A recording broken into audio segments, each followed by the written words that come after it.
Mami, Daddy, may homework ako sa school. Saan po galing ang mga baby? Saan nga ba galing? Oo, naalala ko. Galing ang baby sa tiyan ni Mommy. Ikaw, galing ka sa tiyan ni Mommy. Paano po ako napunta sa tiyan ni Mami? Sa Shopee. Dinownload ka namin. Dinownload ka namin sa Shopee. Paano po? Pinadala ka sa amin ni Santa Claus nung rider. Sino po Oo, talaga? Santa Claus na rider.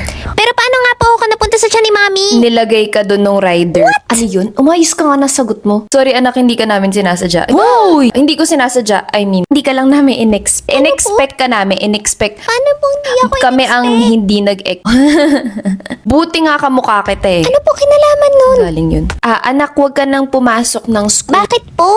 Tsaka Oo, gusto ko out of- mag-download ng baby sa Shopee. Wag anak, hindi panahon, hindi okay ang ekonomiya ngayon. Wag tayo magda-download ng baby sa Shopee. Out of stock